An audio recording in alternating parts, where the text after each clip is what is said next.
मैं बुलाना चाहता हूं उत्तर प्रदेश के मुख्यमंत्री योगी आदित्यनाथ जी को। अभिनंदन है योगी आदित्यनाथ जी का न्यूज़ 18 एजेंडा उत्तर प्रदेश के महामंच पर।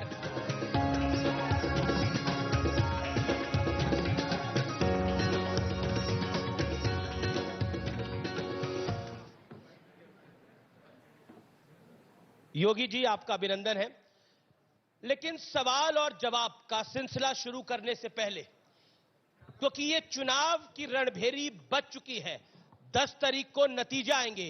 पहले हम एक रिपोर्ट देखते हैं कि योगी आदित्यनाथ ने पिछले 4.5-5 साल में करा क्या है।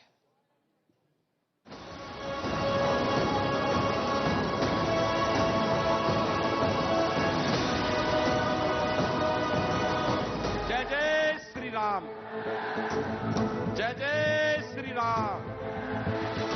उत्तर प्रदेश के योगी आदित्यनाथ, जिन पर यूपी नहीं बल्कि पूरे देश की निगाहें जमी हुई हैं।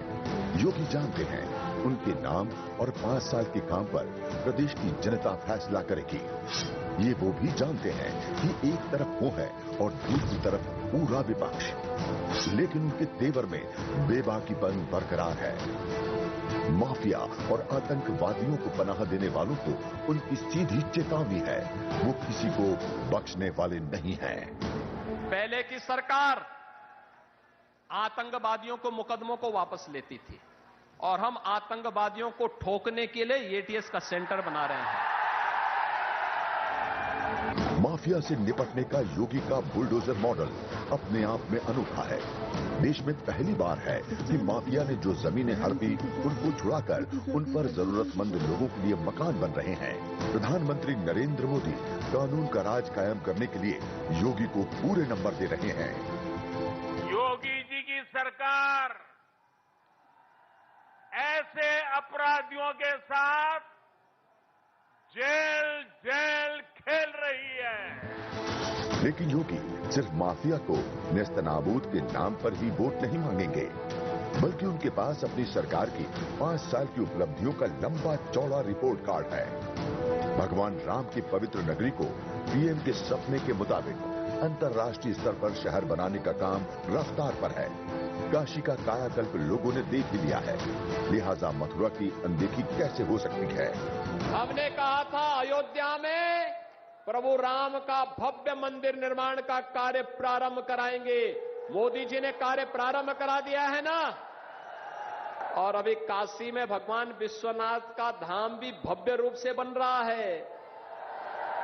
और फिर मथुरा वृंदावन कैसे छूट जाएगा। योगी कहते हैं किसी भी सरकार का काम बोलना चाहिए। उनका दावा है कोरोना काल में लोगों को खुलकर मदद मिली। संकट काल में भी यूपी में 5 साल में सरकारी नौकरियों में पारदर्शिता के साथ रिकॉर्ड भर्तियां हुई और करोड़ों लोगों को स्वरोजगार भी मिला। योगी सामान्य राजनेता नहीं है, वो गोलमोल बात नहीं करते। उनका साफ साफ कहना है कि पिछली विपक्षी सरकारों के निकम्मेपन ने यूपी को बुरे हालात तक पहुंचाया। यूपी में चुनाव का बिगुल बज चुका है। उत्तर प्रदेश चुनाव के सबसे बड़े इंटरव्यू में आज यूपी एजेंडा में मुख्यमंत्री योगी आदित्यनाथ से वो सारे सवाल पूछेंगे जिनके जवाब देश जानना चाहता है। तो ये योगी आदित्यनाथ का चुनावों की घोषणा के बाद पहला साक्षात्कार है, पहला इंटरव्यू है। योगी जी, इस सेशन का हमने नाम लिखा है योगी का जलवा 2022 में क्या भगवा। और आप कह रहे हैं फर्क साफ है 2017 से पहले और 2017 के बाद। लेकिन अखिलेश जी आज इस मंच पे आए थे, वो कह रहे थे कि हम 400 ला रहे हैं, बाकी 3 सीटों में पूरा विपक्ष बढ़ जाएगा। मैं धन्यवाद दूंगा पहले न्यूज़ 18 को कि उन्होंने एजेंडा यूपी में आज इस बात की घोषणा की है कि 2022 में भी योगी का भगवा अपना जलवा कायम रखेगा। मैं सचमुच आपको और आपकी पूरी टीम को इसके लिए हृदय से धन्यवाद देता हूं। देखिए, सपना देखना कोई बुरी बात थोड़े है। बहुत सारे लोगों के सपने में तो भगवान कृष्ण भी आ रहे हैं, लेकिन सपने हकीकत में क्या है और जब उनको अवसर मिला था तब उन्होंने क्या किया था, यह भी सबकी जबान पर है। और मैं इस बात को कह सकता हूं कि हमें इस बात पर गौरव की अनुभूति होती है, उत्तर प्रदेश भगवान राम की भूमि है, उत्तर प्रदेश भगवान श्री कृष्ण की भूमि है, उत्तर प्रदेश बाबा विश्वनाथ की पावन भूमि है, उत्तर प्रदेश गंगा और यमुना और सरयू की पावन भूमि है।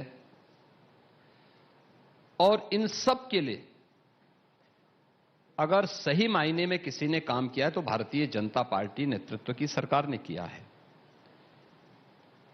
मोदी जी के नेतृत्व में भारतीय जनता पार्टी की केंद्र सरकार ने और मोदी जी की प्रेरणा से उत्तर प्रदेश में भारतीय जनता पार्टी की हमारी सरकार ने इन सब कार्यों को पूरा किया है। तो सपने में जब भगवान कृष्ण उन्हें डपट रहे होंगे तो वे सुनते भूल गए होंगे। उन्होंने कहा होगा कि बेटा तू गया काम से, 400 सीटों पर तो तुम देखो मत, ये 3 सीट जो मिल रही हैं उसमें भी एक चाचा के लिए, एक परिवार के किसी सदस्य के लिए, एक कोई भूला भटका होगा तो उसके लिए 3 सीट तुम्हारे पल्ले, बाकी 400 बीजेपी के पक्ष में, बीजेपी के समर्थकों के पक्ष में। और मैं विश्वास के साथ कह सकता हूं, सपने में भगवान कृष्ण अगर आए हैं तो यही कहे होंगे। वैसे भगवान कृष्ण धर्म, सत्य और न्याय के साथ में रहते हैं, अन्याय, अत्याचार और दुराचार के साथ में नहीं रहते। मैं एग्जैक्टली आपको सुनवा भी देता हूं कि अखिलेश यादव ने कहा क्या था, वो बाइट में प्ले करके एक बार आपको दिखा देता हूं। उसकी दिखाने की आवश्यकता नहीं है, इसलिए दिखाने की आवश्यकता नहीं। मैं जानता हूं कि उनके पास बोलने के लिए कुछ है ही नहीं। जो पहले सपना उल्टा देख लिया, लेकिन हम सवाल पूछ रहे हैं, हम अनाउंस नहीं कर रहे कि आप आ रहे हैं। मैं पूछना चाहता हूं, हम सवाल पूछ रहे हैं कि पूछना ये चाहता हूं भगवा आ रहा है कि नहीं आ रहा। मैं यही पूछना चाहता हूं जी कि जिनका भगवान राम और भगवान कृष्ण पर विश्वास ही नहीं था, उनको काल्पनिक मानते थे, आज कैसे वे इस बात को किस मुंह से बोल रहे हैं?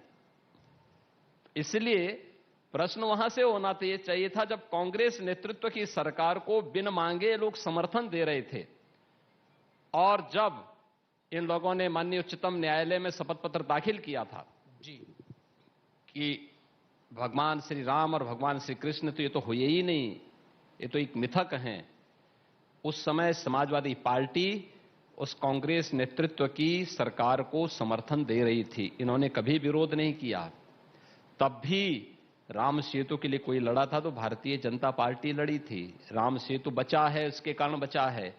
भगवान राम, भगवान श्री कृष्ण भारत के उन सभी आराध्य देवों के प्रति आस्था और सम्मान के साथ किसी भी प्रकार का कोई खिलवाड़ न करे। अगर ये कोई कर सकता तो भारतीय जनता पार्टी कर सकती है। इसलिए उनके पास जब कुछ नहीं बचा है तो अब तो राम की शरण में, कृष्ण की शरण में हर एक व्यक्ति जाने के लिए लालायित होगा। लेकिन भगवान भी इस बात को देखते हैं मेरा सच्चा भक्त कौन है। जी योगी जी, बीजेपी को ऐसा लगता है कि सच्ची भक्त वही है, लेकिन अखिलेश यादव भी भगवान को मानते हैं, उनको लगता है सच्चे भक्त हम भी हैं। क्योंकि बीजेपी कौन होती है सर्टिफिकेट देने वाली, नरेंद्र मोदी कौन होते हैं सर्टिफिकेट देने वाले, योगी आदित्यनाथ कौन होते हैं सर्टिफिकेट देने वाले। तो मेरा काउंटर सवाल आपसे ये है, क्या बीजेपी सर्टिफिकेट दे रही है कौन हिंदू है, कौन भक्त है? हमने सर्टिफिकेट कभी किसी को नहीं दिया है जी। हम तो अपने आप को सर्टिफिकेट नहीं देते। ये हमारी ड्यूटी थी, हमें दायित्व मिला, हमने राम भक्तों की भावनाओं के अनुरूप कार्य किया। उन्हें दायित्व मिला था, उन्होंने राम भक्तों पर गोलियां चलाई थी। हमें मौका मिला, हमने ब्रज तीर्थ विकास परिषद का गठन किया। उन्हें मौका मिला, उन्होंने कोसी कला का दंगा करवाया था और जवाहर बाग का दंगा करवाया था। अंतर यानी फर्क साफ है। ये देश भी देख रहा है, दुनिया भी देख रही है, उत्तर प्रदेश के नागरिक भी देख रहे हैं। तो ये फर्क जो साफ है, इस फर्क साफ को हर व्यक्ति महसूस कर रहा है। इसलिए 400 सीट किधर आनी है ये जनता तय कर चुकी है। और 3 सीट का हकदार कौन है, यह भी जनता तय कर चुकी है। क्योंकि कोविड की थर्ड वेव आई हुई है, चुनाव आयोग ने रैलियों पे पाबंदी लगा दी है, अब डिजिटल प्लेटफॉर्म के जरिए प्रचार होगा, इसको आप कैसे देखते हैं? देखिए, चुनाव आयोग ने जो भी किया होगा सोच समझ के किया होगा। चुनाव एक संवैधानिक बाध्यता है और अपनी संवैधानिक बाध्यता के अनुरूप चुनाव आयोग को, भारत निर्वाचन आयोग को चुनाव कराने थे। सभी राजनीतिक दलों की सहमति थी, उन्होंने चुनाव की घोषणा कर दी जी। उसके लिए गाइडलाइन तय की है और सभी स्टेक होल्डर से बातचीत करने के बाद उन्होंने तय की होगी। मुझे लगता है उसका पालन किया जाना चाहिए, हर एक के लिए वो बाध्यकारी होना चाहिए और इसमें बहुत सारी चीजें आएंगी। अभी वर्चुअली उन्होंने सुविधा दी है। अखिलेश जी कह रहे हैं कि लोग डिजिटल प्लेटफॉर्म पर कब्जा जमाए हुए हैं, जिनके पास संसाधन नहीं है वो वर्चुअल रैलियां कैसे करेंगे? उनके मन में एक सवाल है। ये देखिए, सवाल ये है, ये लोग तो हमेशा विकास के विरोधी रहे हैं। देखिए, सपा, बसपा, कांग्रेस, इन्होंने देश के विकास में ब्रेकर का काम किया। देखिए, सत्ता इस देश के अंदर और प्रदेश के अंदर खासतौर पर कोई भी ऐसा राजनीतिक दल नहीं है जो ये कह सकता हो कि उन्हें सत्ता न मिली हो। 1947 से लेकर के और 1990 तक अगर हम देखें, यानी जनता पार्टी के कार्यकाल को देखें तो ज्यादा, यानी कांग्रेस ने अनवरत प्रदेश के अंदर शासन किया। 1990 से 89 से लेकर के और 2017 तक 4 बार समाजवादी पार्टी को प्रदेश में शासन करने का अवसर मिला जी। 3 बार मोहन जी को प्रदेश के अंदर शासन करने का अवसर प्राप्त हुआ, बीजेपी को भी शासन करने का अवसर प्राप्त हुआ। हर एक ने भारतीय जनता पार्टी की कार्यपद्धति को भी, सपा की कार्यपद्धति को भी, बसपा की कार्यपद्धति को भी, कांग्रेस की कार्यपद्धति को भी देखा है। भारतीय जनता पार्टी को सेवा का, जब भी सत्ता में आने का अवसर मिला, हमने सत्ता का उपयोग सेवा के लिए किया, राष्ट्रभक्ति के लिए किया। कांग्रेस, सपा, बसपा ने सत्ता का दुरुपयोग किया जनता का शोषण करने के लिए, विकास कार्यों में ब्रेकर बन करके और अपने राजनीतिक एजेंडे को सीधा करने के लिए वोट बैंक की उनकी पॉलिटिक्स ने प्रदेश में आतंकवाद को, नक्सलवाद को भड़काने का काम किया। वो कहते हैं वोट बैंक वाली पॉलिटिक्स तो आप कर रहे हैं। जब मैं आपको एग्जांपल देता हूं योगी जी, आप मथुरा का जब जिक्र आया, चाहे आप हो चाहे बीजेपी के अन्य नेता हो, आप कह रहे हैं कि हमने काशी भी बना दी है, अयोध्या भी बना दी है, अब हम मथुरा भी बनाएंगे। क्यों नहीं बनाएंगे? अब हम मथुरा भी बनाएंगे। क्यों नहीं बनाएंगे? पोलराइजेशन करने की तैयारी। जिसमें दम होगा वही बनाएगा, जिसमें दम होगा वही मथुरा को ही बनाएगा। और हम में दम है, हमने अयोध्या में जन भावनाओं के अनुरूप भगवान राम का भव्य मंदिर बना दिया। हम बना रहे हैं, कार्य कर रहे हैं। जो लोग बोलते थे, मतलब निकाला जाए, जो लोग बोलते थे, मतलब क्या निकाला जाए? जो लोग बोलते थे मंदिर को भव्य बनाएंगे, नहीं, जो बोलते थे, ईदगाह भी है, जो बोलते थे जी कि अयोध्या में परिंदा भी पर नहीं मार सकता, जो लोग बोलते थे कि अगर अयोध्या में फैसला आएगा तो खून की नदियां बहेंगी, कहां गए सब? कहां गायब हो गए? हमें दम था, हमने जो कहा सो करके दिखा दिया, डंके की चोट पे करके दिखाया है। देखिए, इसको आप दम कह रहे हैं, इसको हमने कहा काशी, आप इसको दम कह रहे हैं, लेकिन इस देश में एक गैंग है, वो कहता है ये कम्युनल एजेंडा है, ये कम्युनल एजेंडा है, ये कट्टरवाद है और ये हिंदुत्व है, जिसको आप कह रहे हैं हमारे में दम है। ये दबंगई जो है, इसको कट्टरवाद से जोड़ा जाता है। कट्टरवाद नहीं, अपने गौरव और अपने अतीत की गौरवशाली परंपरा की पुनर्स्थापना का एक अभियान है। नए भारत और श्रेष्ठ भारत के निर्माण की प्रवर्तमान अभियान का एक हिस्सा है। हमें भारत और भारतीयता पर गौरव की अनुभूति हो सकी, भारत की संस्कृति, भारत की परंपरा पर गौरव की अनुभूति हम कर सके, यह उसका एक हिस्सा है। यह अवसर कांग्रेस को मिला था। सरदार पटेल जी ने स्वतंत्र भारत में सोमनाथ के मंदिर के पुनरुद्धार से इस कार्यक्रम का शुरुआत किया था। देश के प्रथम राष्ट्रपति डॉक्टर राजेंद्र प्रसाद जी ने उस कार्यक्रम में, पुनरुद्धार कार्यक्रम के लोकार्पण में जाकर के देश को एक संदेश दिया था। कांग्रेस ब्रेकर बनी, कांग्रेस उसमें बाधक बनी, कांग्रेस ने कभी भी इस एजेंडे को आगे नहीं बढ़ने दिया। तो ये कांग्रेस का पाप देश के खिलाफ। दूसरा,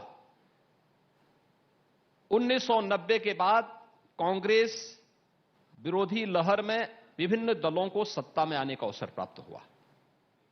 देश और प्रदेश की जनता कांग्रेस के पाप से उब चुकी थी। उन्होंने कांग्रेस से किनारा कसा और अयोध्या में उस समय राम भक्तों पर गोली चलाने का पाप समाजवादी पार्टी ने किया। प्रदेश को दंगों की आग में झोंका। तो केवल 1990 में ही नहीं, जब भी समाजवादी पार्टी को अवसर मिला, कोई व्यक्ति क्या अपने आप को सुरक्षित पाता था? आज मैं कह सकता हूं, हमारी सरकार जब अपना 5 साल का कार्यकाल पूरा कर रही है, तो चाहे हिंदू है, चाहे मुसलमान है, चाहे वो किसी भी पंथ और वर्ग से जुड़ा हुआ है, हर व्यक्ति सुरक्षित है। याद रखना, दंगे जब होते हैं, अगर हिंदू का घर जलेगा तो मुसलमान का घर सुरक्षित थोड़े रहता है। अगर हिंदू का घर सुरक्षित है तो मुसलमान का घर भी सुरक्षित है। ये जो आप बोल रहे हैं, इसका तात्पर्य क्या है? तात्पर्य ये है, हमने दंगा मुक्त प्रदेश दिया। आप कह रहे हैं आपने दंगा मुक्त प्रदेश दिया। पिछली सरकारों ने दंगा युक्त प्रदेश दिया था। लेकिन जब आप मथुरा की बात कर लेते हैं, आप कहते हैं क्योंकि मथुरा में तो मथुरा में हमारा काम चल रहा है। हमने ब्रज तीर्थ विकास परिषद का गठन करके मथुरा, वृंदावन, बरसाना, गोकुल, बलदेव, तो एक सवाल मेरे मन में आया, इन सभी तीर्थों के विकास का कार्य चल रहा। आपको मालूम है कि इन तीर्थों में 5 साल की सरकार, इन सभी तीर्थों में पहले क्यों नहीं किया ये सब इन कुछ? तीर्थों में जी मांस, मदिरा और किसी भी प्रकार के मद्यपान को निषेध किया गया है। हमारी सरकार ने किया है ये सब काम। तो क्या ये विकास की वह प्रक्रिया है जो हमारे आध्यात्मिक और सांस्कृतिक गौरव को आगे बढ़ा रही है। आज भौतिक विकास का कार्य भी चल रहा है और यह कार्य पिछली सरकार भी कर सकती थी। पिछली सरकार ने कोसी कला का दंगा मथुरा में कराया था। पिछली सरकार ने जवाहर बाग की घटना मथुरा में करवाया था। एक बात बताइए योगी जी, आप जब इस तरह की बात करते हैं, आप मुख्यमंत्री हैं, तो क्या आपको नहीं लगता जब विपक्ष आरोप लगाता है कि इससे एक वर्ग को डराने की कोशिश है, फिर देखिए एक भय का वातावरण हम लोग जब सत्ता में आए थे जी, हमने अपने संकल्प को 3 मुख्य बातों के साथ समेट करके इस बात को कहा था। एक, हम राष्ट्रवाद के मुद्दे पर कोई समझौता नहीं करेंगे जी। दूसरा, हम सुशासन के लक्ष्यों को पूरा करेंगे। तीसरा, बिना भेदभाव के विकास के कार्यों को आगे बढ़ाएंगे। राष्ट्रवाद का एजेंडा जब हमारा आता है तो राष्ट्रवाद, अयोध्या में भगवान राम का मंदिर हमारे राष्ट्रवाद के एजेंडे का हिस्सा है, सांस्कृतिक राष्ट्रवाद का हिस्सा है। काशी में भगवान विश्वनाथ का धाम उस सांस्कृतिक राष्ट्रवाद का हिस्सा है। दिव्य कुंभ, भव्य कुंभ सांस्कृतिक राष्ट्रवाद का हिस्सा है। मथुरा, वृंदावन, ब्रज तीर्थ विकास परिषद की स्थापना हमारे सांस्कृतिक राष्ट्रवाद का हिस्सा है। महर्षि वाल्मीकि की पावन भूमि को भव्य स्वरूप देना हमारे राष्ट्रवाद का हिस्सा है। संत रविदास जी के जन्मस्थली को दिव्य और भव्य स्वरूप देना हमारे राष्ट्रवाद का हिस्सा है। एक तो वही, दूसरा, एक सुरक्षा का बेहतर माहौल बनाना है। आतंकवाद के खिलाफ जीरो टॉलरेंस की नीति, एटीएस के सेंटर स्थापित करके अगर किसी ने उत्तर प्रदेश के अंदर टेढ़ी नजरों से देखने का प्रयास किया तो राष्ट्रीय सुरक्षा की दृष्टि से उसका काम तमाम करना भी हमारे राष्ट्रवाद का ही हिस्सा है। एक सवाल मेरा, एक जी। दूसरा सुशासन का एक भय मुक्त वातावरण देना। हमारी बेटियां भय मुक्त वातावरण में घर से बाहर जा सके, बाजार जा सके, स्कूल जा सके, कॉलेजेस जा सके, कोई उनको भय न हो। एक, लेकिन साथ साथ गरीबों को बिना भेदभाव के शासन की योजनाओं का लाभ मिल सके। न जाति, न मत, न मजहब, न क्षेत्र, न भाषा, हर एक को मकान। हम पूछना चाहते हैं समाजवादी पार्टी को, 4 बार आपको अवसर मिला, कितने मकान आप दिए?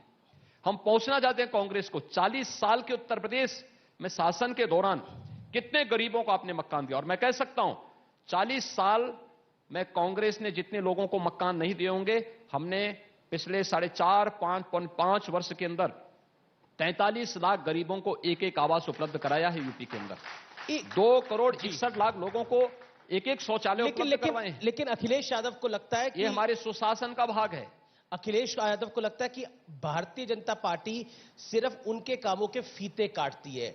आप लोग क्रेडिट लेते हैं, काम अखिलेश यादव ने कर रखा है, सपा की सरकार ने कर रखा है। देखिए, इस पर क्या कहना चाहते हैं? समस्या क्या है कि जो व्यक्ति 12 बजे सो करके उठता हो, उस पर सवाल पूछा आज मैंने उनसे। मैं क्या मैं भी पूछ रहा हूं, 12 बजे सो के उठता हो, उठने के बाद भी एक व्यक्ति उनका मुंह धोने के लिए खड़ा होता हो और फिर उसके बाद उनकी मालिश करके आगे बढ़ाओ, स्नान कराओ, 2 बजे वो अपना लंच लेंगे, तब तक साइकिल का समय हो जाएगा, साइकिल घुमाने का समय होगा।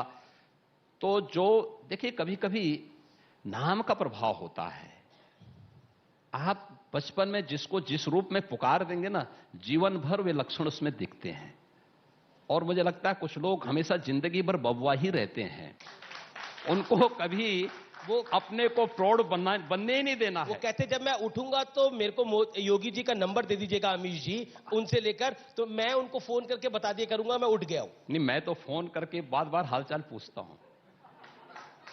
मैं तो फोन करके सभी का हालचाल लेता हूं। मैं हमेशा फोन करता हूं।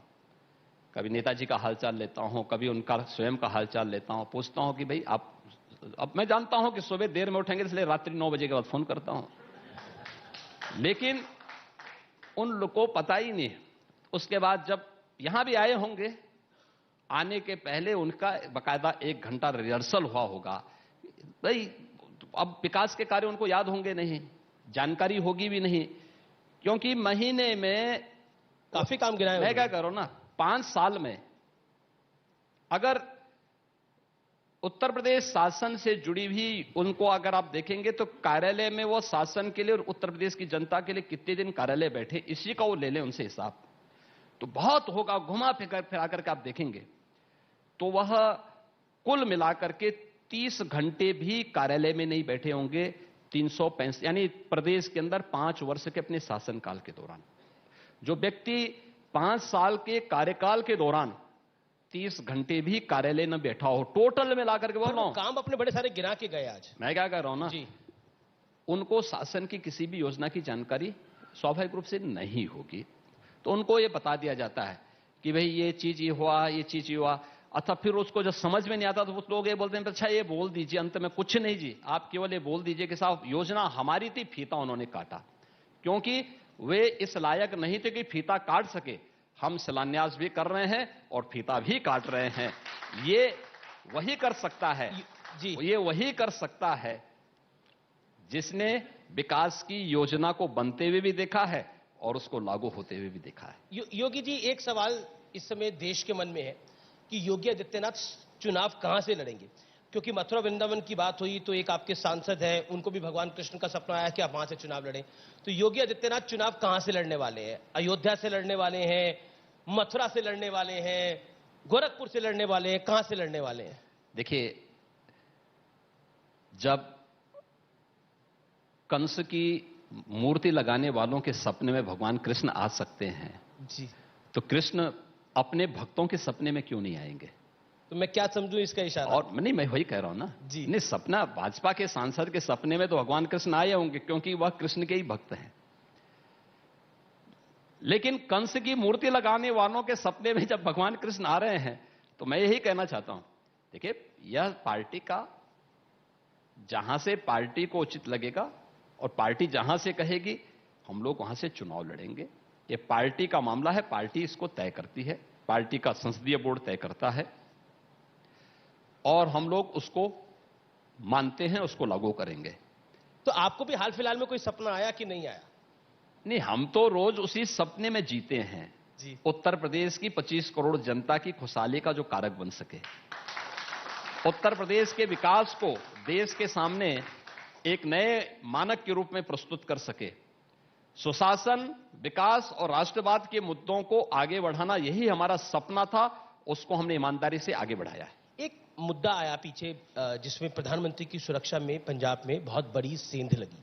आप भी एक बड़े सूबे के मुख्यमंत्री रहे हैं, आपका भी कार्यकाल करीब करीब 5 साल का है। चन्नी साहब कहते हैं कि देखिए हमने इस पूरे मामले में प्रियंका जी को भी हमने जानकारी दे दी है। बीजेपी सवाल कर रही है कि ये संवैधानिक शपथ पर एक बड़ा सवाल या निशान है। आप इस पूरे घटनाक्रम पर क्या कहना चाहते हैं? देखिए, क्योंकि 20 मिनट प्रधानमंत्री एक फ्लाईओवर पे फंसे रहे जिसके 10 किलोमीटर की रेंज में पाकिस्तान था। ये घटना अत्यंत निंदनीय है, दुर्भाग्यपूर्ण है। भारत की फेडरल स्ट्रक्चर का एकदम अवमानना है और भारत के संवैधानिक मान्यता के अनुरूप भारत के पार्लियामेंट के बनाए गए एक्ट के अंतर्गत प्रधानमंत्री जी की सुरक्षा, राष्ट्रपति जी की सुरक्षा, उपराष्ट्रपति जी की सुरक्षा, संवैधानिक पदों पर बैठे हुए उन सभी महानुभावों की सुरक्षा, जिस राज्य में वे महानुभाव जाएंगे उस राज्य की सर्वोच्च प्राथमिकता होनी चाहिए थी। पर कांग्रेस कह रही है पॉलिटिकल ड्रामा कर रही है भारतीय जनता पार्टी। देखिए, नवजोत सिंह सिद्धू ने कहा। देखिए, नवजोत सिंह सिद्धू को कौन गंभीरता से लेता है? कांग्रेस नहीं गंभीरता से उनको लेती है, कांग्रेस की पार्टी नहीं लेती। उनके मंत्री, उनके पदाधिकारी रोज तो दिल्ली जा रहे हैं कि अगर यह व्यक्ति यहां रहेगा तो कांग्रेस का बेड़ा गर्क जरूर करा देगा। जो व्यक्ति भारत के दुश्मन देश के एक जनरल को गले लगा करके भाई मानता हो, बाजवा को, उसको आप जो है गंभीरता से ले रहे हैं। गैर जिम्मेदाराना बयान है। लेकिन कांग्रेस को देश की संवैधानिक संस्थाओं की अवमानना करने की एक आदत है। कौन नहीं जानता इस देश में संविधान का गला घोंटने के लिए कांग्रेस ने 1975 में क्या किया था देश के साथ। क्या योगी जी ये, क्योंकि भारतीय जनता पार्टी इसको इतने जोर शोर से उठा रही है, एक पब्लिक ओपिनियन भी है इस विषय को लेकर, क्योंकि प्रधानमंत्री किसी पार्टी का नहीं होता, देश का होता है और एक सर्वोच्च पद है। क्या बीजेपी इस पूरे मुद्दे को लेकर चुनाव में भी जाएगी? क्योंकि रक्षा मंत्री राजनाथ सिंह ने इसको उत्तराखंड की रैली में भी उठाया इस मुद्दे को। देखिए, उठाना नहीं, ये देश के सामने प्रश्न है कि जब प्रधानमंत्री जी की सुरक्षा पर ये लोग खिलवाड़ कर सकते हैं तो देश और आम जनता जनार्दन के साथ इनका व्यवहार कैसा होगा? ये कांग्रेस के गैर जिम्मेदाराना रवैये को प्रदर्शित करता है और संवैधानिक संस्थाओं का अवमानना को भी प्रदर्शित करता है। मेरा अगला सवाल आपसे इसी मुद्दे पर है। क्या आपको लगता है कि इस पूरे घटनाक्रम में हमने एक सतही राजनीति देखी है? क्योंकि जिस तरह के बयान आए हैं, हरीश रावत कह रहे हैं कोई बम तो नहीं फट गया, एक कांग्रेस के विधायक है वो कहते हैं नरेंद्र मोदी को तो पाकिस्तान चला जाना चाहिए अगर उनको इतना भारत में डर लग रहा है। देखिए, हरीश रावत तो फॉर्मर सीएम है। मैंने क्या कहा कि कांग्रेस पार्टी पूरी तरह गैर जिम्मेदार हो चुकी है, नेतृत्व विहीन हो चुकी है और जब नेता विहीन कोई दल होता है, जब कप्तान विहीन कोई संस्था होती है, कैप्टन विहीन कोई टीम होती है, उसकी स्थिति जैसे होती है वैसे ही कांग्रेस की भी स्थिति है। और यह देश के खिलाफ एक साजिश है, एक सामान्य साजिश नहीं है। ये देश के खिलाफ एक गंभीर साजिश है और मुझे लगता है पूरा देश इस साजिश को देख रहा है और मुझे लगता है कि कांग्रेस को जनता इसका सबक भी सिखाएगी। मेरा अगला सवाल आपसे आईटी रेड पर है। ये इत्र वाला किसका मित्र है? क्योंकि बीजेपी कह रही है ये समाजवादी पार्टी का मित्र है, प्रधानमंत्री ने भी रैली में बोला, आपने भी अपने कार्यक्रमों में बोला इसको, लेकिन समाजवादी पार्टी कह रही है ये गलती से आईटी इनकम टैक्स डिपार्टमेंट से मिस्टेक हो गया है। ये समाजवादी पार्टी ज्यादा बेहतर जानती होगी क्योंकि आईटी के रेड का सबसे ज्यादा पीड़ा समाजवादी पार्टी को ही हुई थी। दूसरा, 2015 में फ्रांस, जर्मनी और नीदरलैंड की विजिट के फोटो उस सज्जन के किसके साथ में है? आखिर किसके साथ में है? तीसरा, अगर किसी एक के यहां आईटी के रेड पड़ रहे हैं और अगर आपका उससे कोई लेना देना नहीं तो फिर आपको पीड़ा क्यों हो रही है? आप पढ़ने दीजिए ना। आईटी का काम है, अपना काम कर रहा है, नोट की गड्डियां निकल रही हैं, ये दिखाता है। दीवारों से नोट निकल रहे हैं, दीवारों से नोट निकल रहे हैं, एक दिखाता क्या है? वो कहते हैं रेड किसी और पे मारनी थी, मार किसी और पे दी। यही समाजवादी पार्टी का तर्क है अखिलेश जी का। यही तो फर्क साफ है, यही तो हम कह रहे हैं फर्क साफ है। आज जिन गरीबों का भारतीय जनता पार्टी की डबल इंजन की सरकार मकान देने पे जो पैसा खर्च कर रही है, जो पैसा गरीबों का शौचालय बनाने पे खर्च कर रही है, गरीबों को फ्री में राशन देने में खर्च कर रही है, गरीबों को फ्री में विद्युत कनेक्शन देने और फ्री में उनको अन्य सुविधाएं देने में खर्च कर रही है, यही पैसा पहले जनता जनार्दन का ऐसे ही दीवालों में बंद हो जाता था और दीवालों में बंद करके आज आईटी और जीएसटी की टीम जेसीबी लगा करके क्योंकि जेसीबी को एक ब्रांड के रूप में हमने प्रस्तुत किया है माफिया के खिलाफ। उस ब्रांड का उपयोग करते हुए अब जेसीबी उस नोट को निकालने में भी कर रही है। और ये पीड़ा देखिए, समाजवादी पार्टी, कांग्रेस और बसपा की पीड़ा पहली बार नहीं है। याद करिए, इनकी संवेदना कभी किसी गरीब के साथ थी, किसी कमजोर के साथ, विकास की किसी गांव की योजना के साथ कभी नहीं थी, महिला की सुरक्षा के साथ कभी नहीं थी। देखिए, मैंने कोरोना प्रबंधन के दौरान विपक्षी दलों के साथ बातचीत करने का प्रयास किया, ये लोग सहमत नहीं हुए।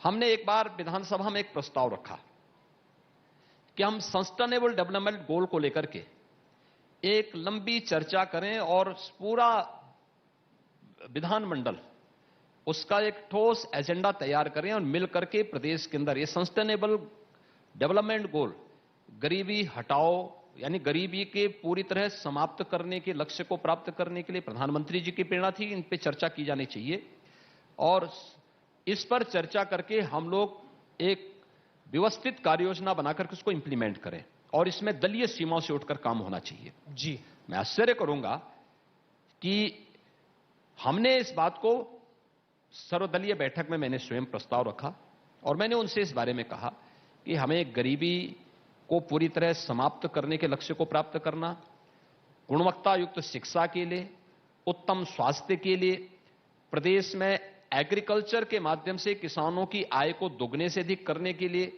श्रमिकों की समस्या का समाधान करने के लिए, पर्यावरण की समस्या के समाधान आदि तमाम गोल्स थे जिनको लेकर के हमें कार्य करना था। विधान भवन में, विधानसभा में इस पर एक अनवरत चर्चा को आगे बढ़ाना था। सबसे पहले सपा ने कहा कि नहीं, हम इसका वॉकआउट करेंगे, यानी वह गरीब के प्रति उनकी संवेदना नहीं, डेवलपमेंट की में उनकी कोई रुचि नहीं, पर्यावरण की उनकी कोई चिंता का विषय नहीं, गरीब का मकान मिले उनकी चिंता का विषय नहीं। उनकी पीड़ा क्यों कब होती है? उनको पीड़ा तब होती है जब माफिया पे बुलडोजर चलता है। उनकी पीड़ा कब होती है? जब किसी पेशेवर चोर के यहां से ठोको तंत्र की सरकार चला रहे हैं, जब किसी पेशेवर चोर के यहां से जेसीबी से पैसा निकाल करके और नोट का पहाड़ खड़ा कर दिया जाता, तब उनको पीड़ा होती है। पर वो कहते हैं कि ये ठोक तंत्र की सरकार है। आप बड़े गर्व से बोलते हैं कि हम ठोक देंगे, वो ये कहते हैं। तो आतंकवादियों को आरती करने के लिए तो भगवान ने उनको पैदा ही किया है और हम लोगों को तो इसी बात के लिए भेजा है कि परित्राणाय साधुनाम और विनाशाय से दुष्कृताम। हम तो इसी के लिए आए हैं। वो कहते हैं आपका ठोको राज है, बुलडोजर राज है और प्रधानमंत्री ने एक शब्द यूज किया आपके लिए, उपयोगी। यूपी के लिए आप बहुत उपयोगी हैं, तो उसके जवाब में उन्होंने ये बोला।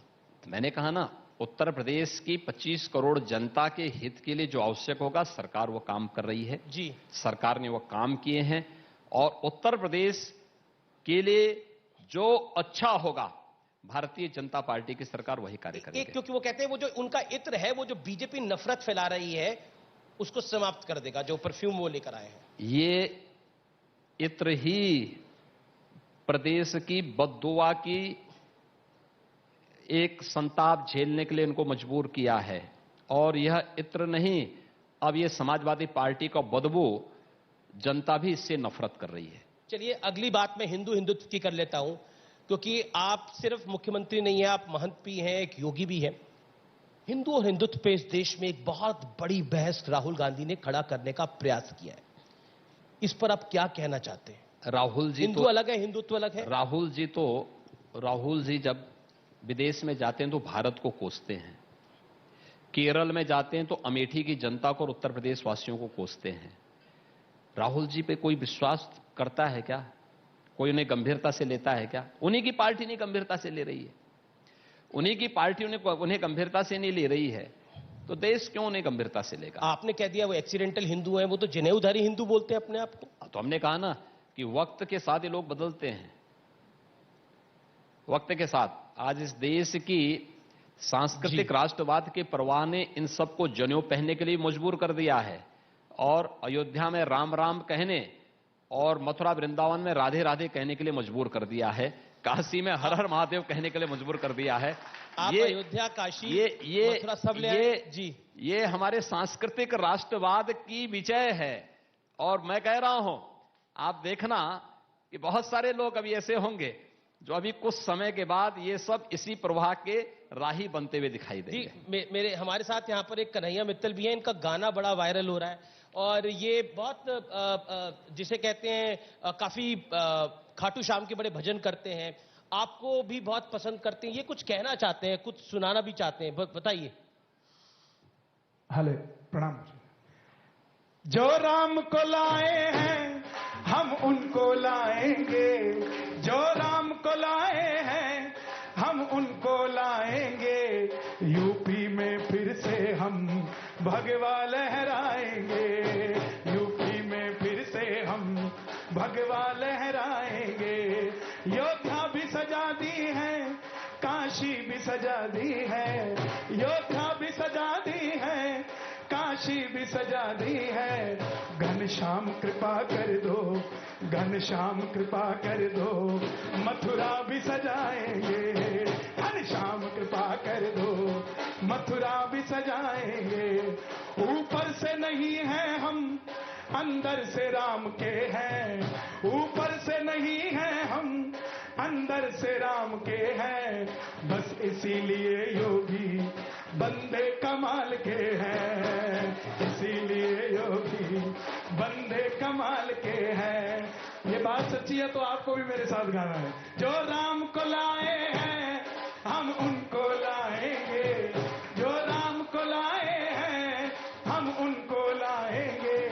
दुनिया में फिर से हम, यूपी में फिर से हम भगवा लहराएंगे, यूपी में फिर से हम भगवा लहराएंगे। और मैं जहां जाता हूं मुझे हर जगह सुनने को मिलता है, योगी जी आए हैं, योगी ही आएंगे, योगी जी आए हैं, योगी ही आएंगे। संतों की नगरी को, संतों की नगरी को बाबा जी चलाएंगे, संतों की नगरी को बाबा जी चलाएंगे। जो राम को लाए हैं जी कन्हैया जी, उनको लाएंगे, जो तो राम को लाए हैं हम उनको लाएंगे। भारत माता की। बहुत बहुत शुक्रिया कन्हैया जी, आप यहाँ पर आए, आप यहाँ पर आए और आपने अपनी बात को रखा। योगी जी कुछ कहना चाहेंगे आप? नहीं, मैं धन्यवाद दूंगा कन्हैया जी को, उन्होंने कन्हैया के अनुरूप गा करके जी अपने आप को साबित कर दिया है। और मैं देख रहा था, मैं इनको पहली बार मेरी उनसे मुलाकात हो रही है जी, लेकिन मैं देख रहा था कि प्रदेश के अंदर जगह जगह इनका जो ये भजन है ये जगह जगह चल रहा है। और बहुत सारी जगह तो मैं देख रहा था कि शादी ब्याह में भी ये सब गाते हुए लोग उसको बजाते हुए चल रहे हैं। तो ये एजेंडा इन्होंने नया सेट कर दिया। ये माहौल क्या है जिसमें जो राम को लाए हैं हम उनको लाएंगे। और ये जो एक गाना है, लेकिन ये बीजेपी की तो स्टेटमेंट हो गई है। क्या आपको लगता है कि ये हिंदुत्व है जिस की बात कन्हैया मित्तल कर रहे हैं, ये हिंदुत्व है और राहुल गांधी जिस पर टिप्पणी कर रहे हैं? देखिए, ये अंतःकरण का भाव है। मैंने यहां कल एक दूरदर्शन के उसमें इस बात को कहा था जी, राम नाम लेने वाले हनुमान भी थे और राम नाम लेने वाला कालनेमी भी था। भाव दोनों के अलग अलग थे।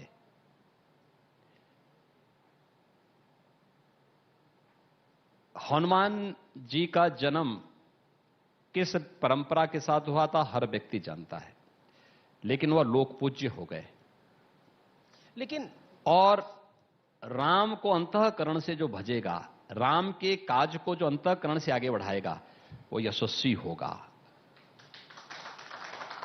जो केवल राम को अपने स्वार्थों के लिए, एक सवाल मन में खड़ा होता राम नाम का दुरुपयोग करेगा जी, कालनेमी दुर्गति, कालनेमी जैसी और मारीच जैसी दुर्गति उसको तय है। सिर्फ अगर राम का नाम होगा, सिर्फ अगर राम की बात होगी तो रहीम का क्या होगा? ये सवाल दूसरी तरफ से आता है। तो राम, जहां राम है वही रहीम भी है। अगर राम का नाम है तो ही रहीम का नाम है। अगर राम का नाम ही नहीं तो फिर रहीम भी कहां से आएंगे? अब ये तो आप लंबा आपने मैंने वही कहा जी। अगर राम रहेंगे तो ही रहीम आ पाएंगे, अन्यथा जो ये लोग राम का विरोध करते हैं ना, ये सब तालिबानीकरण के समर्थक हैं। आप कह रहे हैं कि सेकुलरिज्म तालिबान के राम की समर्थक वजह से है। इस देश में अगर सेकुलरिज्म है तो वो राम की वजह से है। हिंदू इस देश के सेकुलरिज्म की गारंटी है। जी। भारत पंथ निरपेक्ष है ही इसलिए क्योंकि भारत हिंदू बाहुल्य है। उत्तर प्रदेश में सबकी सुरक्षा की गारंटी है ही इसलिए क्योंकि मैंने कभी नहीं कहा ना कि मैं केवल हिंदुओं को सुरक्षित करूंगा। मैंने तो कहा भाई योजनाओं का लाभ सबको, सुरक्षा सबको, लेकिन तुष्टीकरण किसी की नहीं। यही सही पंथ निरपेक्षता है।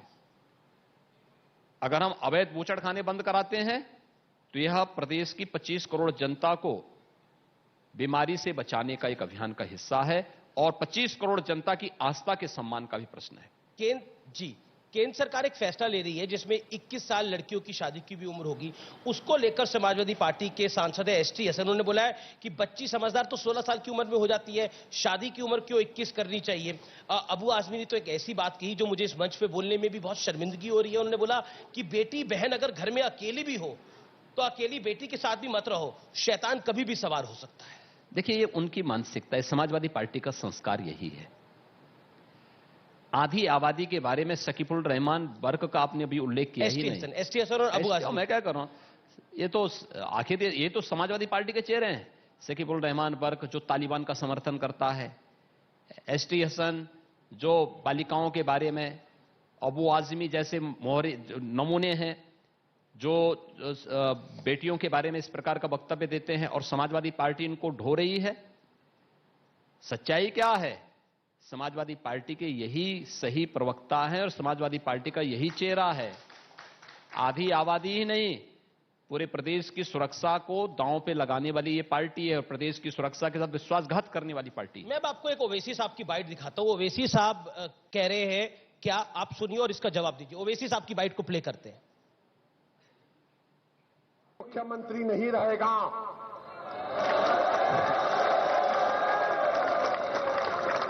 हमेशा मोदी प्रधानमंत्री नहीं रहेगा और हम मुसलमान वक्त के एतबार से खामोश जरूर हैं, मगर याद रखो हम तुम्हारे जुल्म को भूलने वाले नहीं हैं। हालात बदलेंगे, जब कौन बचाने आएगा तुमको? जब योगी अपने मठ में चले जाएंगे, मोदी पहाड़ों में चले जाएंगे, हो सकता है या कहीं पर जाकर रहेंगे, जब कौन आएगा? क्या कहेंगे योगी जी? कह रहे जब योगी मठ में चले जाएंगे, मोदी हिमालय में चले जाएंगे, तब कौन बचाने आएगा? ठीक बोल रहे हैं, वक्त आएगा, वक्त आएगा तो हैदराबाद भाग्यनगर भी बनेगा। पर आपको लगता नहीं है ये पोलराइजेशन का हाई पॉइंट है? ओवैसी इस तरह की बात कर रहे हैं, आप लोग काशी को भव्य बनाने की बात, मथुरा को भव्य बनाने की बात कर रहे हो। ओवैसी क्या करना चाह रहे हैं? ओवैसी से आप उम्मीद क्या करते हैं? ओवैसी से क्या आप सत्यनारायण की कथा सुनना चाहते हैं क्या? आप क्या उनको चाहते हो सत्यनारायण की कथा सुनाए? उनका चेहरा मोहरा, उनका राग रंग जो है, वो कभी भारत के गौरव और भारत के सांस्कृतिक राष्ट्रवाद का प्रतीक हो ही नहीं सकता। उनके जो संस्कार हैं वो बोलेंगे, मेरे जो संस्कार होंगे मैं वो बोलूंगा। पर वो तो अखिलेश जी के खिलाफ भी बोल रहे हैं। देखिए, वो कहते हैं कि 19% मुसलमानों का कोई सगा नहीं है। मैं वही कह रहा हूं, सबने ठगा। अगर यही दिमाग में बात सबके आ जाता तो ये वोट बैंक की राजनीति ही समाप्त हो जाती। राष्ट्रवाद, सुशासन और विकास पे राजनीति होती, इन मुद्दों पे चर्चा होती जी। कोई इन मुद्दों पे चर्चा नहीं करना चाहता है क्योंकि सपा को भय है कि राष्ट्रवाद जिस दिन प्रखर होगा और जिस दिन हुआ उस दिन वंशवाद और जातिवाद समाप्त। कहते हैं हम तो गन्ने की बात करते हैं, ये जिन्ना की बात करते हैं। हमने गन्ना की बात भी की, और उन्होंने जिन्ना की बात की। हमने गन्ना किसानों के गन्ना मूल्य का भुगतान किया। वे सरदार वल्लभ भाई पटेल जी की जयंती के अवसर पर जब पूरा देश राष्ट्रीय एकता दिवस मना रहा था, उस दिन उन्होंने जिन्ना का महिमा मंडन कर दिया।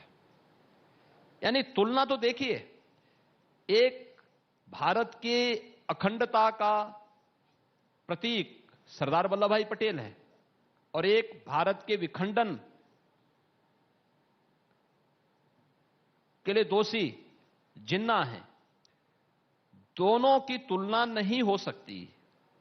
एक भारत का भारत रत्न है, भारत के महानायक हैं, एक भारत के लिए खलनायक हैं, और दोनों को आप एक तराजू में तोलने का प्रयास करेंगे तो ये भारत के राष्ट्र नायकों के साथ न्याय नहीं होगा। लेकिन आप तो मुगलों को भी इस चुनाव में लेके आ रहे हैं, क्योंकि प्रधानमंत्री ने भी औरंगजेब की बात करी, आप भी कई बार उसके एग्जाम्पल देते थे, ऐसा क्यों? जिन्होंने अत्याचार किया है जी, जिन्होंने अन्याय किया है, जनता को अतीत की उन गलतियों के बारे में एहसास कराना भी ये दायित्व है।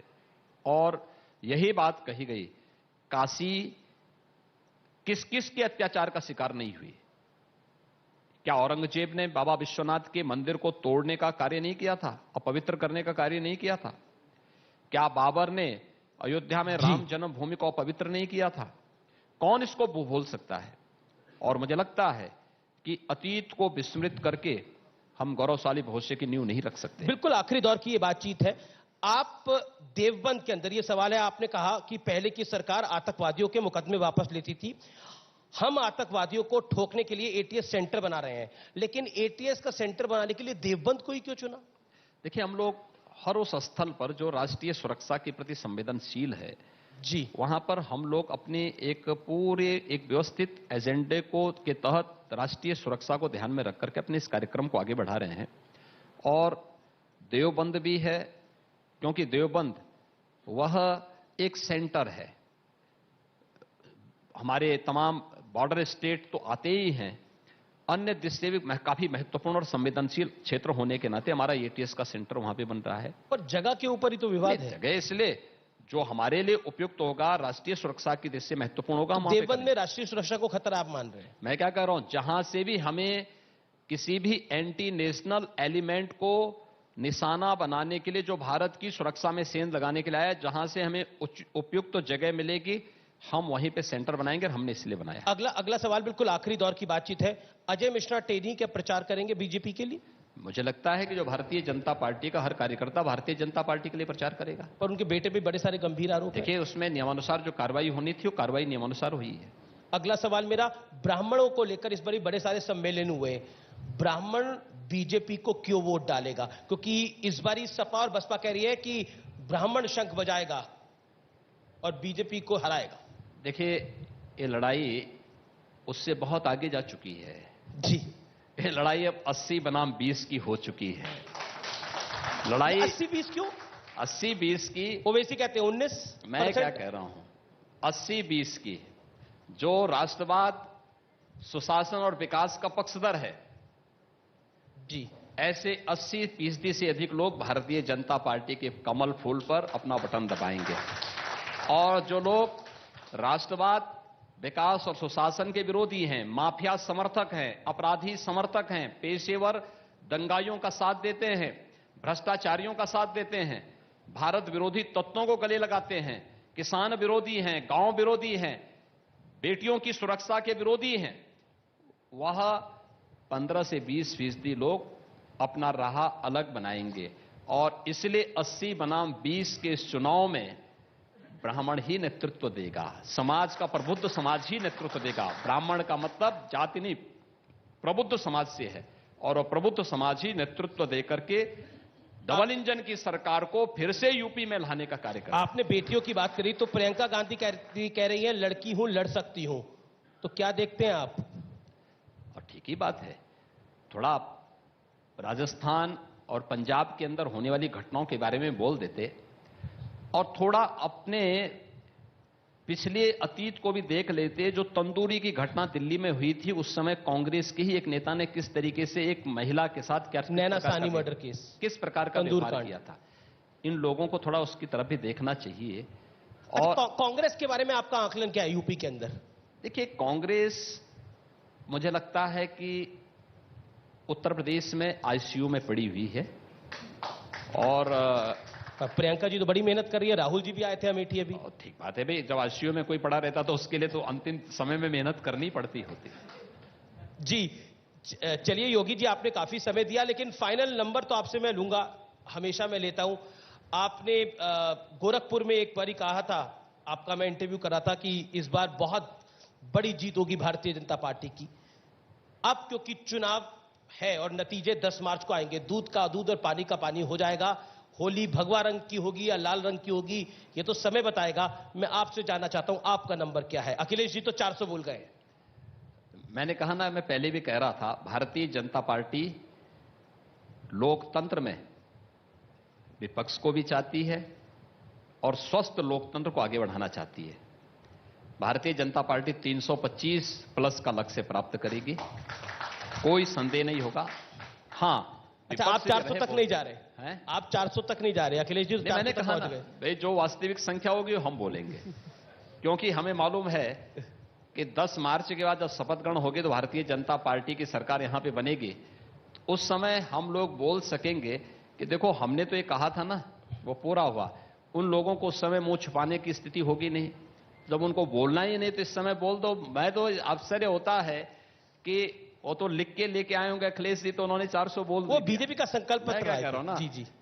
वह अन्यथा यहां पे ये भी बोल सकते थे कि साहब हम 600 सीट लेके आ जाएंगे।